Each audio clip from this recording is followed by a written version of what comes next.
Full rim. Love that. Love that. You're recording us? Are you recording us still? Patty is? Are we cool? Great. Okay. So, past president Bill Jaycox, where are you? Still here? Yeah, come on up. Pledge of prayer.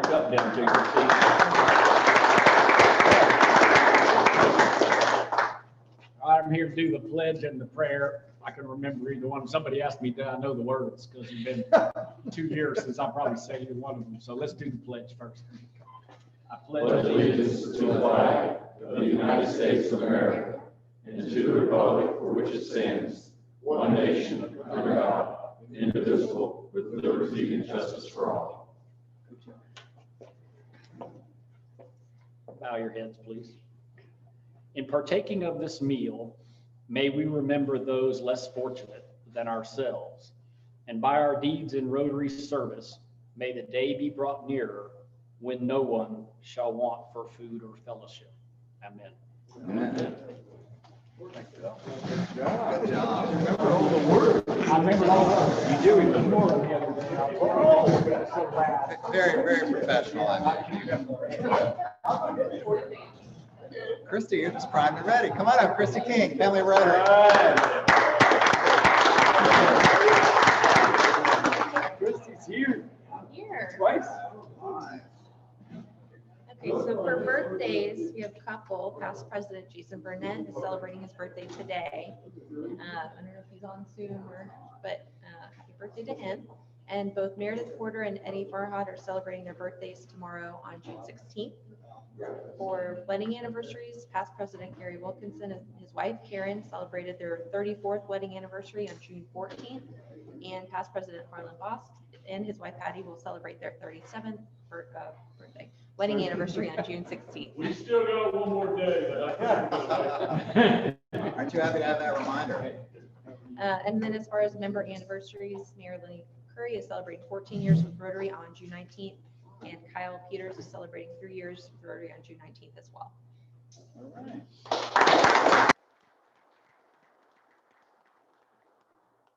Parker, are you ready? We got a crap talk. Oh, wow. Yeah, I know, right? Come on, come on up. All right. 3 minutes. Thank you, sir. For those of you I haven't met yet, my name is Parker Shields. I'm a relatively new member here. I've been with Rotary of Southjax for about 1.5 years now. And I'm a registered licensed professional engineer. My focus is in structural engineering. I provide structural engineering evaluation and repair services for existing buildings. My company is called Applied Building Sciences.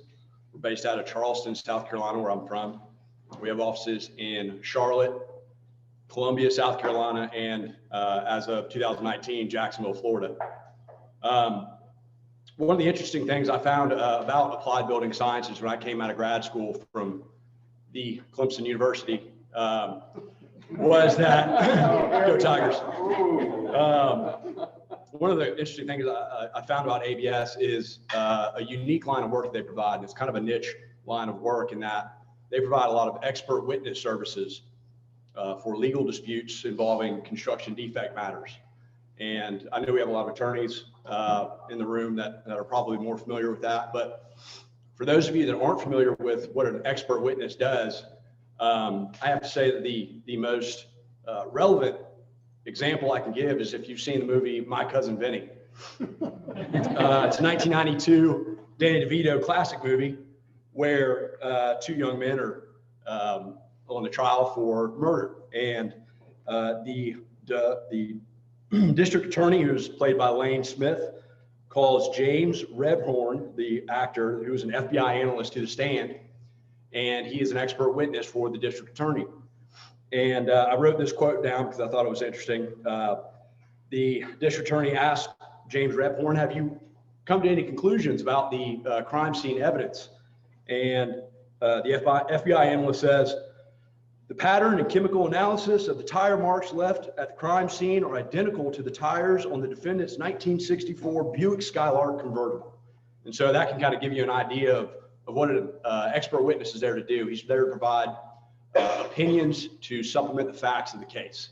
And generally there's experts for both sides. And in that movie, Marissa Tomei, who is Vinny's fiance, then takes the stand and is qualified on the stand as an expert in a rather dramatic fashion, where the district attorney is asking her questions while she's on the stand about her knowledge of car parts, and she blows them out of the water. And as many of you know how that all goes. But so that's my example. If you don't know what an expert witness is, watch My Cousin Vinny.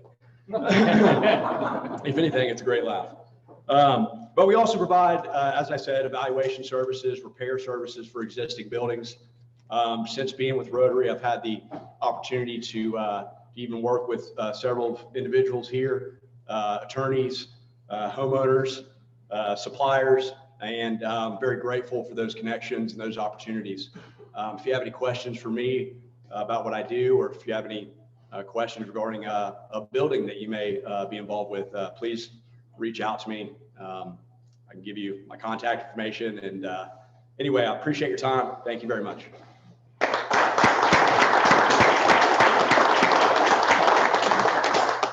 In the interest of full disclosure, since Parker neglected to share any personal information about himself, Parker is married to my niece, Lauren. So that's how I know. Huh. Yeah, it's all coming into play, isn't it? Right. Thanks, Parker. Good job. Julia, CIS update. Come on up. Fun fact, Parker did help me with a homeowner issue. I was up against a condo association that has never approved a structural modification to a kitchen in the past, and they approved it. So All right. it worked, and it's still standing. Anyways, communities and schools.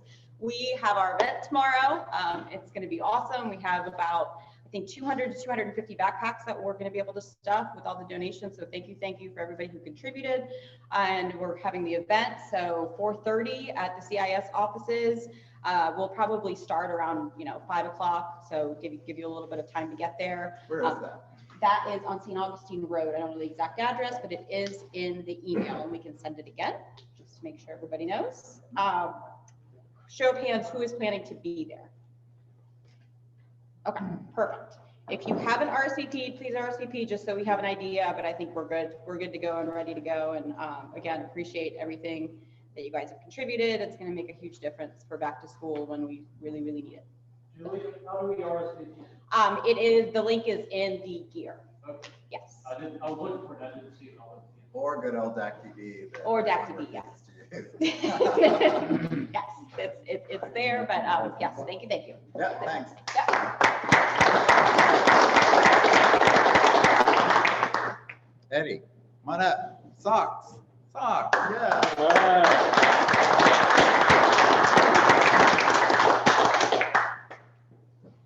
All right. So about a month or so ago, past District Governor Mike Derry got up here and said socks are one of the most under-donated items. And I was a little surprised by it. I looked it up, and it's in fact true. So good one there. So we are partnering with the United Way. We're doing Step Up for Socks. I got a bin in the back with some socks already. We're going to take donations till the end of this month, but we don't have a meeting, I think 2 Tuesdays from now. So if you're unable to attend next week, please bring or email me or call me, and I can pick them up from you, or you can drop them off at my office. We need brand new socks in the packaging, and all sizes, shapes, colors, maybe not shapes, but all men, women, children. All right. And that's it. Thank you. Thank you. Anybody feels that they need to bring socks to the Halen farewell, I think that's great, and I'll be happy to gather them up and give them to Eddie if he's not there, so don't let that stop you. Vice President Vicki Lynn, come on up.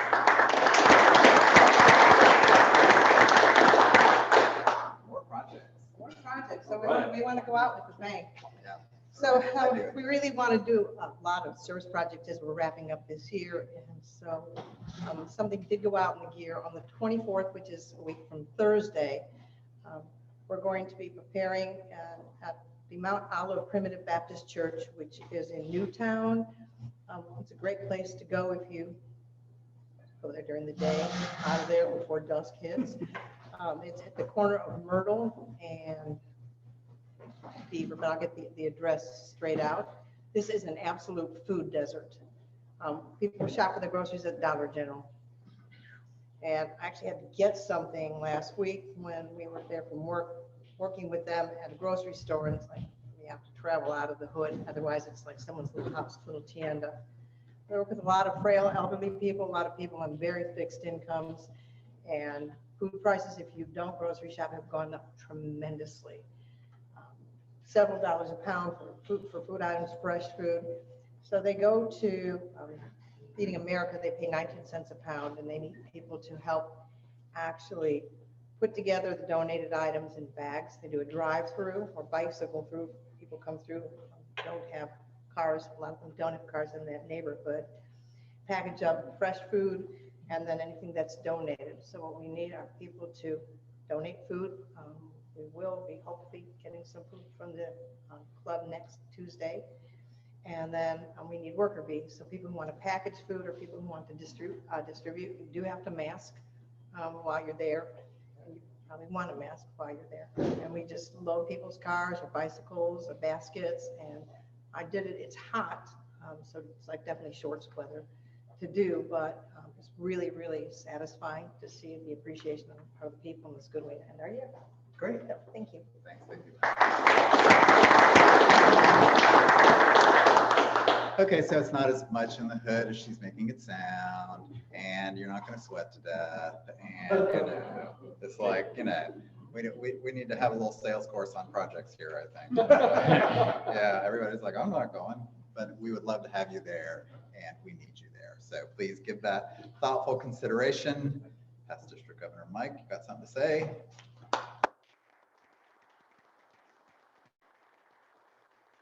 So at the end of July, one of our members, Rick Mullins, who's a dentist, is part of, how many people know about the big dental clinic that they hold at the Prime Osborne?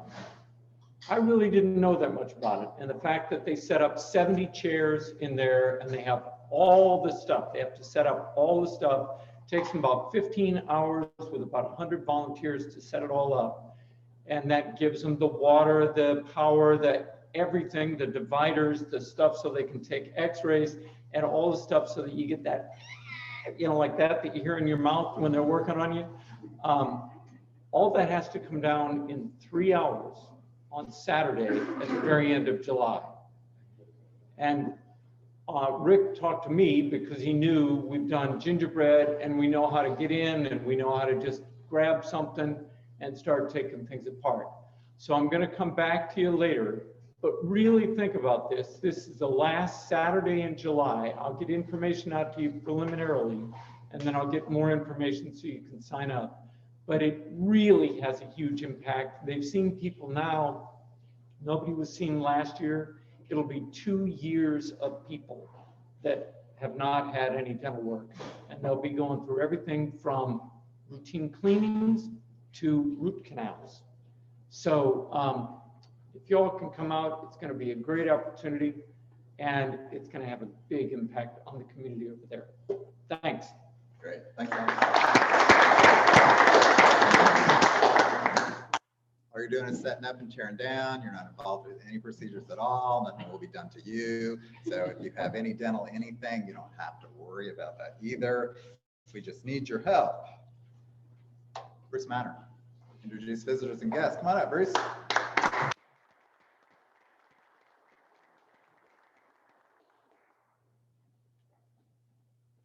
Good afternoon, everybody. Welcome, welcome. Privileged to be able to introduce folks. We have a distinguished guest, Wilson Smith. Is that someone? Is that right? So it says past district governor. Is that right? Thank you for.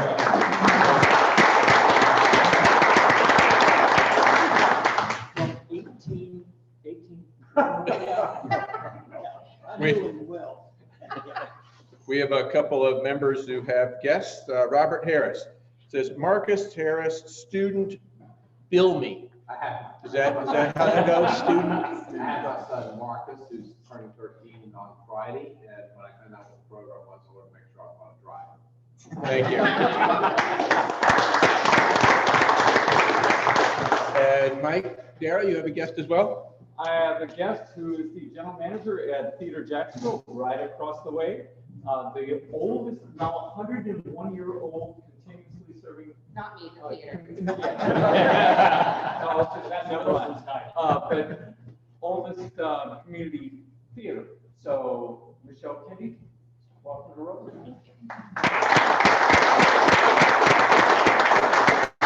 Welcome, everyone, and we need the maestro here to, so I don't have to sing loud.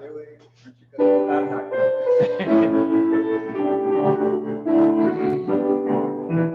We here in Rotary welcome you today.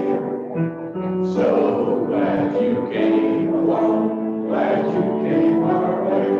Our land of fellowship is yours, sunshine or in rain.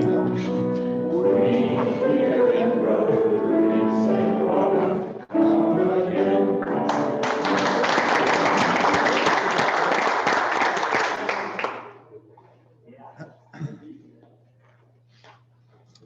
So, did someone say Jason Burnett is not here? Guess what, Lisa Marie? Just take a deep breath and come on up and let's introduce our speaker today. Thank you, President Tom. I am going to, please indulge me while I try to read this. And of course, it went blank just as I opened it. Hold on here. Oh, my goodness That's gracious. good. We're recording it. Yeah, I know. It's, for posterity. Somebody can put it in my face later. Okay, so it is my pleasure to introduce to all of you, for those of us who attended our social event at Manifest Distilling, not the first time that you're meeting Jim Webb, and he graciously accepted to come speak to us today. So Jim Webb is currently the general manager of Manifest Distilling, downtown Jacksonville's only full-scale organic craft distillery. Since becoming GM, he has steered Manifest towards double-digit year-over-year growth. Love that. Even during 2020. Currently, with his day-to-day at the distillery, he is the beverage director for Downtown Vision, responsible for all drink sales during the soon-to-be relaunched Art Walk, and well as movie nights, their annual gala, and any other special events. Prior to Manifest, Jim was one of the founding members of the Friends of Hemming Park, establishing events and other activations at the new renamed James Weldon Johnson Park, the front lawn of Jacksonville City's Hall. He also currently serves on the board of the Jacksonville Historic Naval Ship Association, endeavoring to bring the historic U.S. Navy Warship Museum to the north bank of downtown. An active trustee member of the Jacksonville Chamber of Commerce, he is the 2021 Downtown Council Small Business Leader of the Year and award winner. So we're very and also serves on the board of the directors of Downtown Council. In his spare time, he enjoys Manifest and other local craft beers and spirits in his home bar, plus out in numerous locally owned establishments. He is dog dad to English Bulldog puppy Dooley and cat uncle to Manifest Distillery cat Ginny, which we all got to meet. Both seem to get more likes than he does on Instagram. And for those of you who don't know what Instagram is, you might want to research it. So it is my pleasure to introduce Jim Webb. All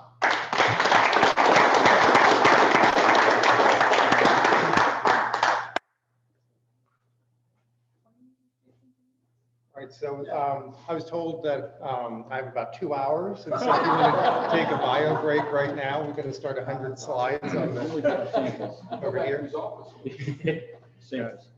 Anyway, I'm not much of a podium person, but I guess I have to stay here for the Zooms. But my name is Jim Webb. I've been here in Jacksonville since 1990. I came down here on what was supposed to be a weekend upgrade at Universal Card, and I ended up staying 4 months. Went back to New Jersey, then came back and commuted for 4 years. Moved here in '94, and then I retired from AT&T in 1999. About 6 years ago, I realized I needed a big boy job again. And so a friend of mine, David Cohen, put together Manifest Distilling. He got a group of like-minded individuals and in and out of the industry. And we're in the right next to what will be the Doro Apartments. We're downtown. We share a building with Intuition.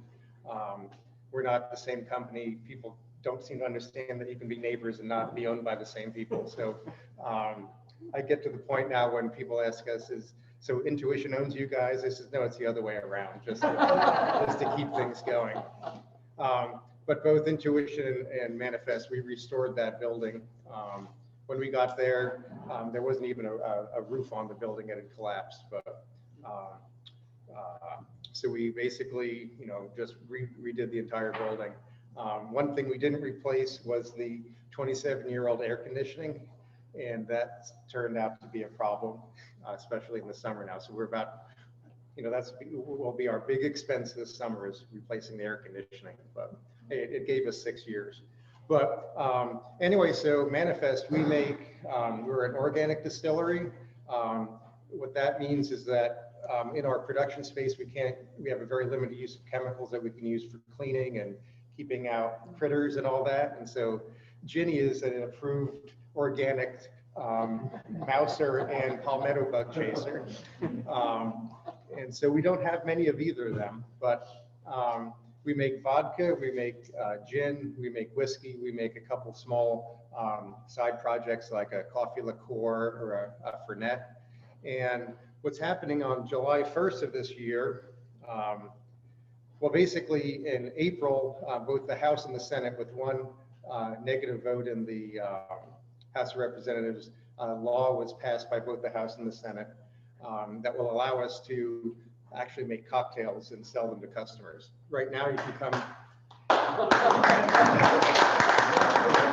It hasn't been transmitted to the governor's office, but there were two bills. One that kept the alcohol to go from restaurants. That's now, he signed that bill, and our bill is now in a committee that says whether it will increase or decrease the collection of taxes. And we're very confident it will mean that the state government will get more taxes because we'll be able to sell a drink and collect sales tax on it. So I'm very confident that that bill was passed mainly due to the pandemic and how tax revenues were, there's going to be a budget shortfall in the next couple of years. And so they were looking for any ways to increase the collection of sales tax, because we certainly don't want an income tax here in Florida or any other, no one likes more taxes, but basically what we would do is we'd sell you a $6 Coke and give you a free shot.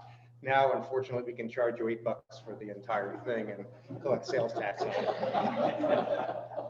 Welcome to business. But what's also interesting is it allows us to sell at not only in our facility, but at festivals or farmers markets or trade shows. And so I can say that this was a trade show, and we can set up a little Manifest booth over here and have cocktails if we wanted after lunch, assuming the church would let us, but whatever the venue we're in. One of the things that we did during the pandemic was we pivoted, like a lot of craft distilleries in the area, and made hand sanitizer. And our first customer was Baptist Health, who was running the first COVID testing sites. And it turns out that a friend of David's was the doctor that was heading that up. We still sell about 100 gallons to the city every month, and we're really trying them to find another supplier, but because I'd rather make 100 gallons of whiskey, but we're still doing that to this day. What's interesting about craft, and then I'll take a quick couple questions, is the size of things. We doubled our production last year because we made hand sanitizer. We made about 5,000 gallons of hand sanitizer, and we did about 5,000 gallons of vodka, gin, and whiskey. We're legally allowed to make up to 75,000 gallons and still be called craft. And I have to say this pre-pandemic, because I'm sure it affected Bacardi as well, but Bacardi has their bottling plant here in Jacksonville up by the airport. and they have 4 bottling lines. And one of them does the small airline bottles, little minis. And they, pre-pandemic, filled 6,000 gallons a day into 1 3/4 ounce bottles.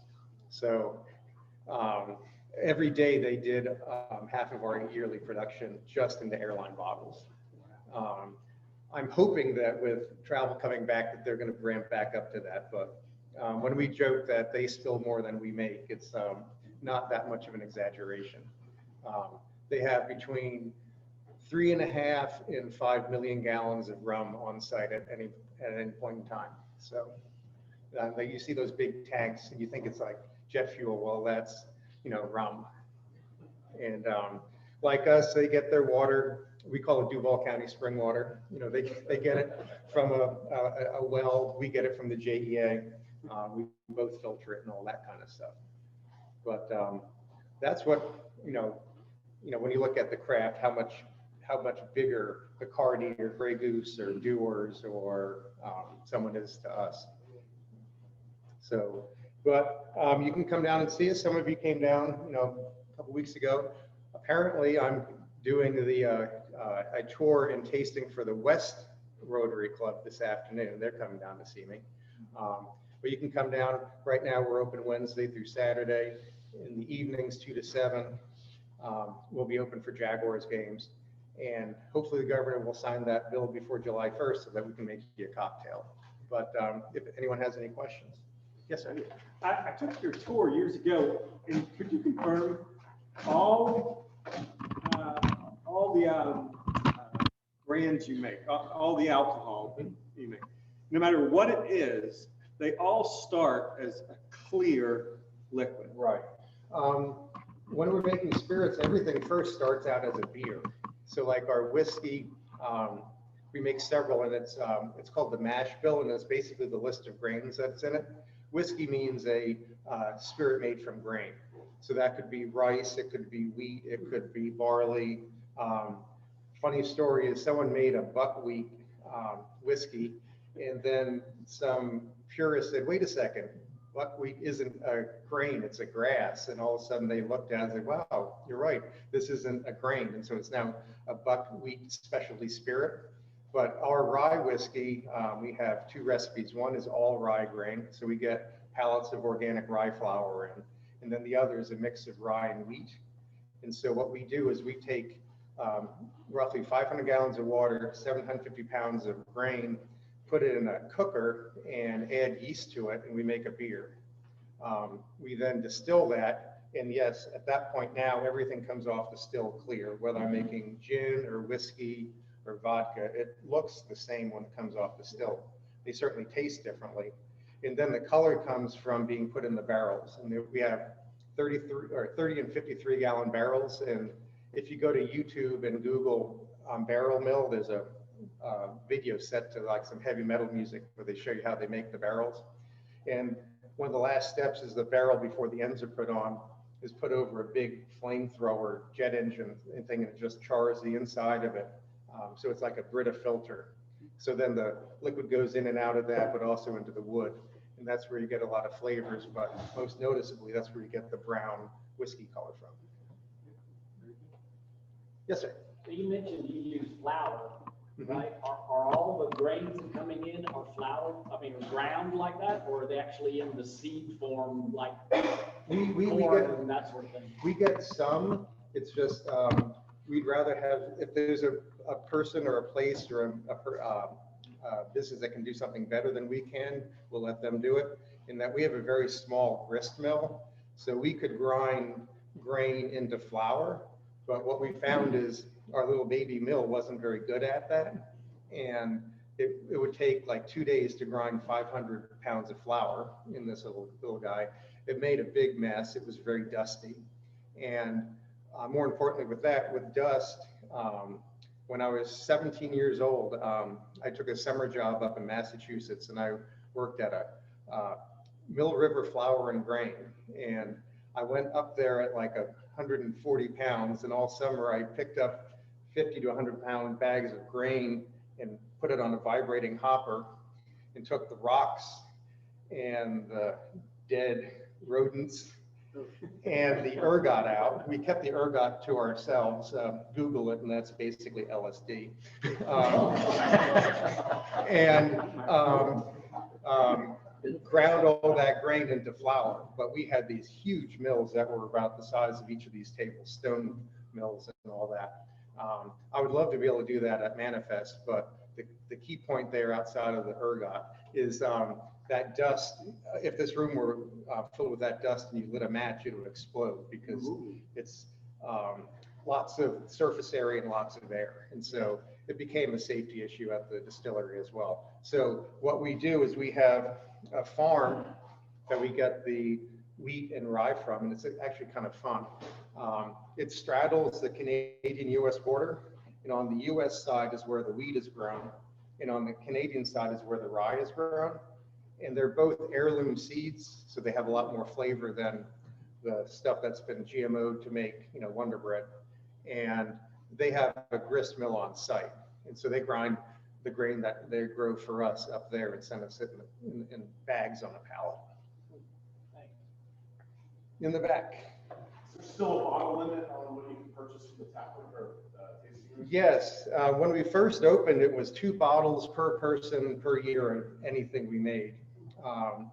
That then has been slowly been less restrictive. Currently, it's 6 bottles of a product. So you can come in and buy 6 bottles of vodka and 6 bottles of gin, but you can't buy 7 bottles of vodka and 5 bottles. So it's 6 of any product.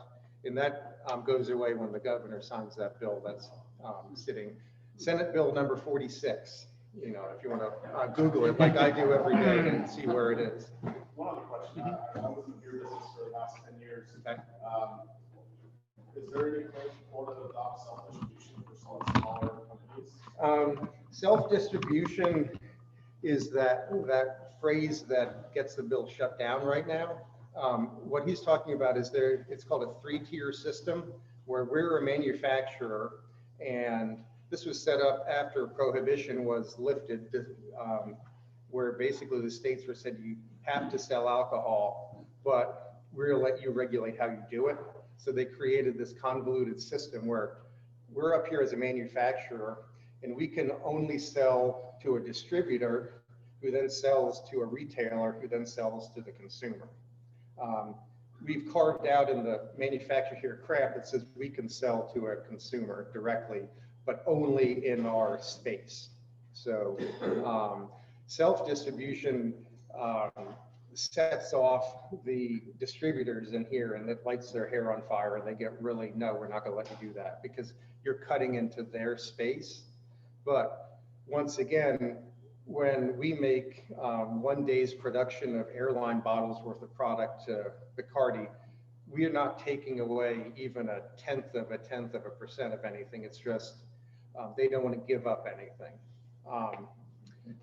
I love my distributor because they distribute statewide for us here in Florida, Georgia, South Carolina, Tennessee, and soon New York, Texas, and California. And I can't beat all those places. Some people would love to do it in the beer business because they make 5 kegs, and so they want to be able to sell it in a restaurant, not just out of their tap room. I think it makes more sense for the hyper local people to be able to do that, but it's a non-starter because the distributors are fearful that it would grow into something bigger. Now, what's interesting about that, and once again, I don't want to sound like I'm disparaging my distributor because I actually like them, but they're basically 3 distributors in the country. We have Southern Wine and Spirits, we have Breakthrough Beverage, and then we have our distributor, which is R&DC.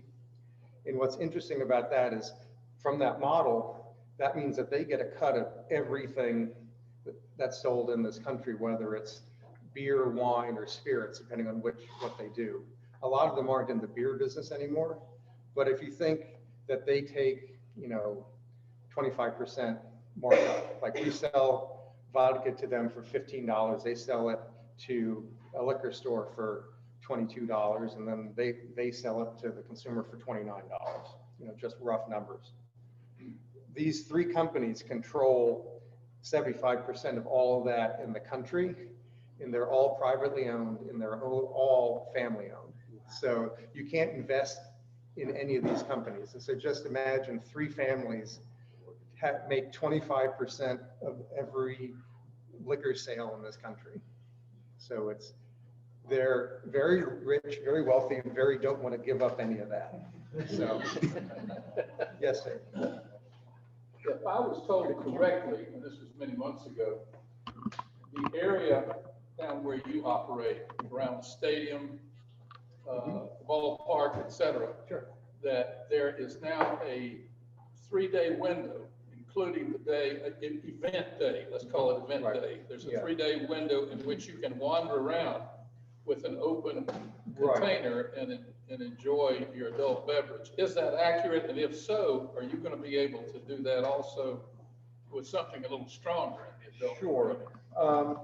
I don't, people have been talking about that 3-day window, and I haven't researched it, but I do know that on a game day, if anything is happening in any of the city-owned properties down there, whether it's Daly's Place or the TIA Bank, the football stadium, the baseball, 1-to-1's place, and ViStar's, the arena. If there's an event there, it's called a wet zone, where you can leave an establishment with a beer, a glass of wine, a liquor drink, and you can walk around, you can go to a tailgate. You can't take it into the stadium, nor can you take a drink from one establishment into another, but you're allowed to walk around freely.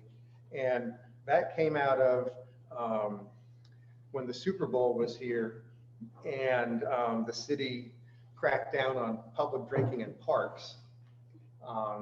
And then there was a lawsuit that said, so you arrest the homeless people drinking in a park, but you allow people to walk around for the Super Bowl with a drink for a week.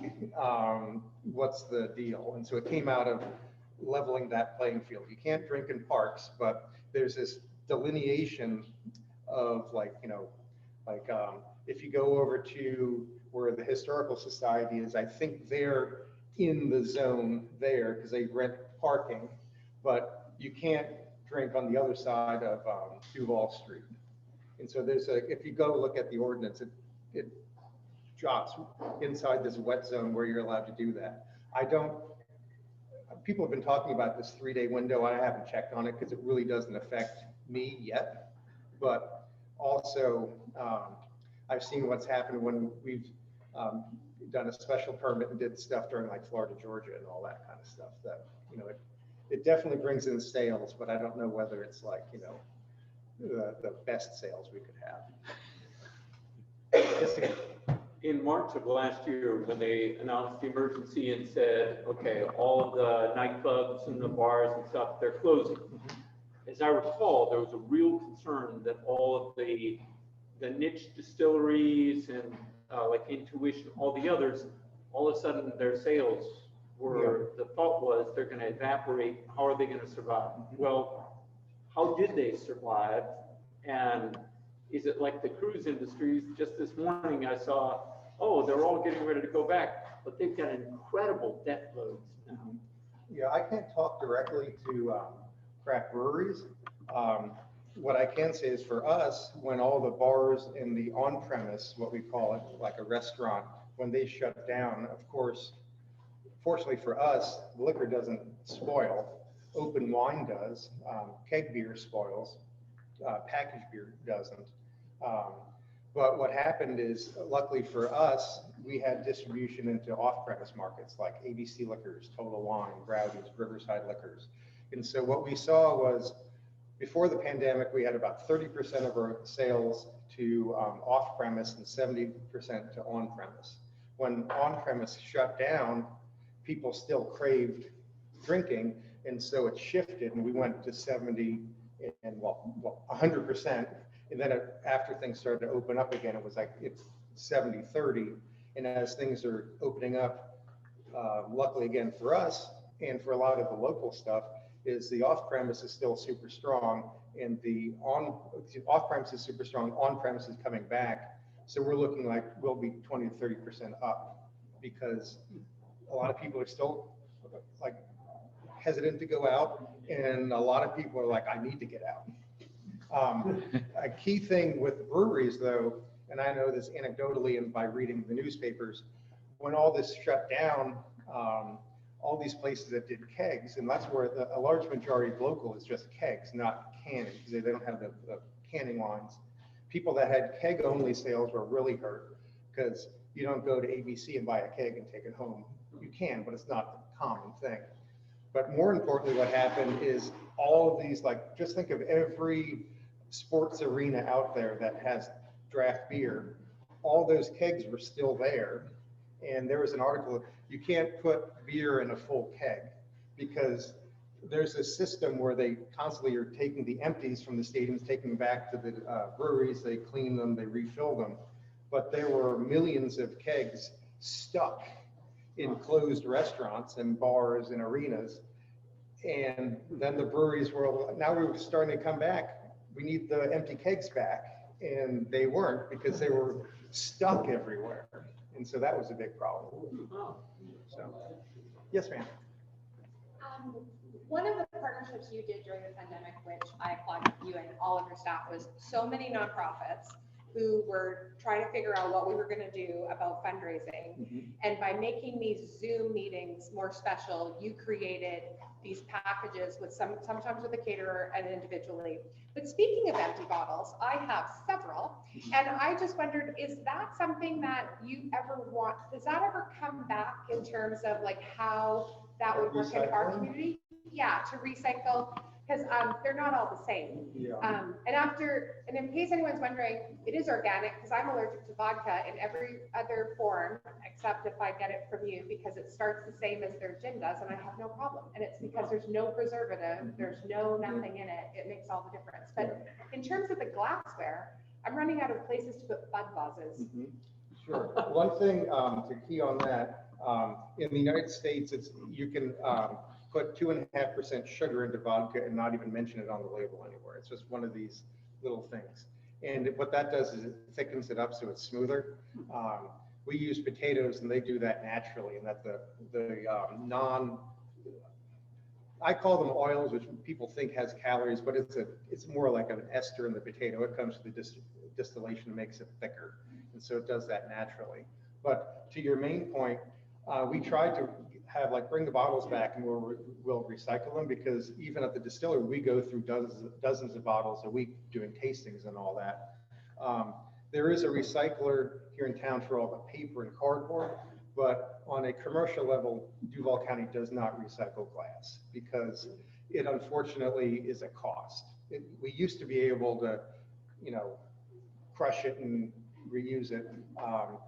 You can still send your beer bottles back to your distributor if you have them in the case, and then I don't know what they do with them.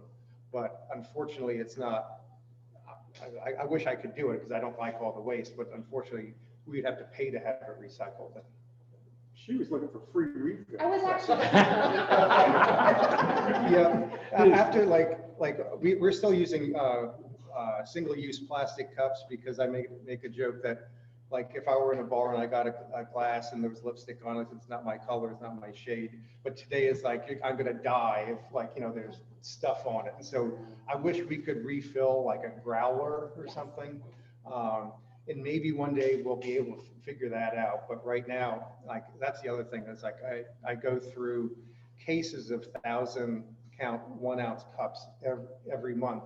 Just here's a little sample where we used to just use a glass, and we're waiting to get this really high temperature chemical dishwasher so we can do that.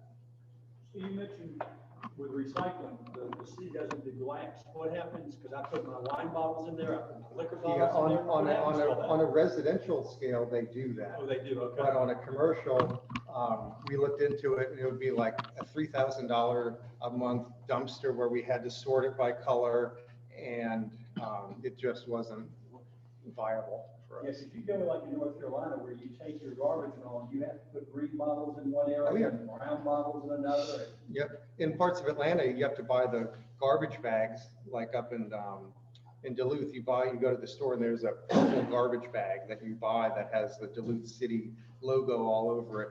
And that's the only bags they'll pick up, because that's how they here, it's just part of your property tax. Up in Vermont, you buy a sticker at the, at the town hall, and they weigh your bag before they, like, you have to have a certain number of stickers on and all that kind of stuff. So, but anyway, I invite you to come on down.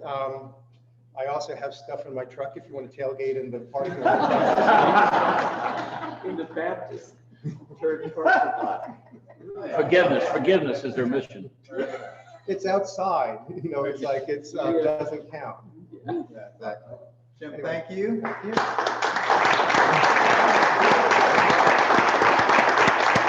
be making a donation in your honor to the Rotary Foundation for Polio Plus. Awesome, very good. Thank you. Thank you very much. Very good.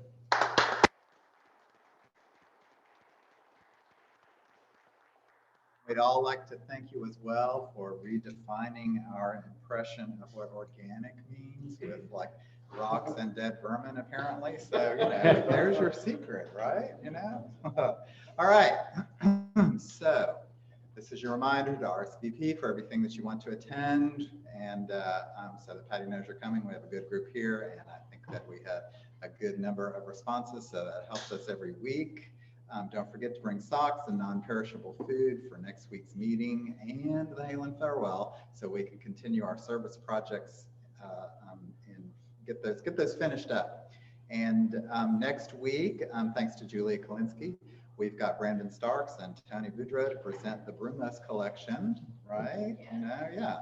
And for those of you that don't know, it is a museum that gives you an amazing drive through the automotive industry. It's it's something. What is it? 35,000 square feet. I mean, it's big. Yeah, it's an amazing thing.